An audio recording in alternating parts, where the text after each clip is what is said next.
So నాకు మనస్ఫూర్తిగా ఈ స్టార్ కాస్టింగ్ ఒకటి అంటే నా చిత్ర పరిశ్రమ మీద ఎందుకు ఇంత గౌరవం అంటే మనందరం కులాల మీద మతాల మీద ప్రాంతాల మీద భాషల మీద కొట్టుకుంటూ ఉంటాం. But any film industry take in this world, especially Indian film industry, దీనికి there is no caste discrimination, there is no region discrimination, there is no religion discrimination, nothing. It's purely your creative potentiality, purely your creative ability. నువ్వు చిరంజీవి గారి తమ్ముడు కావచ్చు, చిరంజీవి గారి కొడుకు కావచ్చు, లేదంటే ఇంకొకళ్ళు అబ్బాయి కావచ్చు, మేనల్లుడు కావచ్చు, ఇట్ డజంట్ మ్యాటర్. నీకు టాలెంట్ లేకపోతే నువ్వు నిలబడలేవు, నీకు సత్తా లేకపోతే నువ్వు ఇక్కడ ఉండలేవు. అది నా కొడుకైనా సరే. ఇట్ ఆల్ డిపెండ్స్ నీకు ఎంత టెనాసిటీ ఉంది, ఎంత పర్సీవరెన్స్ ఉంది, ఎంత నిలబెట్టుకోగలవు, ఎంత నిలదొక్కుకోగలవు, ప్రతికూలతలు ఎంత బలంగా నిలబడగలవు.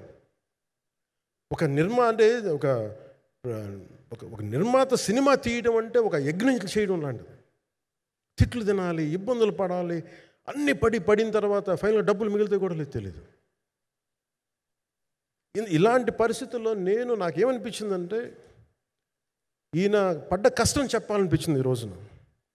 ఈ ప్రెస్ మీట్ తాలూకు ముఖ్య అంశం ఒక చిన్న స్థాయి నుంచి వచ్చిన వ్యక్తి నిర్మాతగా ఎదిగి ఆయనకున్న పాపం ఆయన మంచితనం ఆయన్ని శాపంగా అవ్వకూడదని చెప్పి ఒక ఉద్దేశంతో ఆయన మంచితనం చెప్పాలి, ఆయన ఒక మంచి సినిమా చేశారని చెప్పడానికి నేను ఈ రోజున మీ ముందుకు వచ్చాను.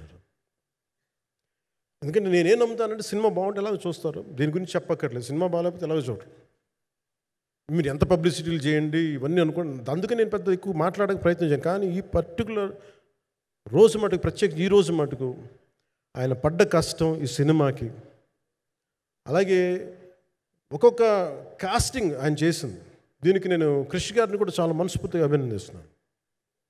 ఎందుకంటే ఆయన కూర్చున్నప్పుడు ఎంతమందిని పెట్టాం, ఒక ఔరంగజేబ్గా మిగతా నటులు ఒకళ్ళిద్దరు యాక్టర్స్ని పెట్టి కూడా ఒకళ్ళ చేత యాక్ట్ చేయించాం ఒకళ్ళ చేత. కానీ Bobby Deol so apt for Aurangzeb, ఎంత కన్విక్షన్తో చేశాను. అప్పటికి ఆయనకి ఇంకా ఆయన చేసిన హిందీ సినిమాలు కూడా రాలేదు ఇంకా ఆయనకి. ఎంత కన్విక్షన్తో చేశారంటే నాకు నిజంగా ఆయనతో యాక్ట్ చేయడం చాలా ఆనందాన్ని ఇచ్చింది. సో అలాంటి బాబీ డియోల్ గారిని మొత్తం పాన్ ఇండియా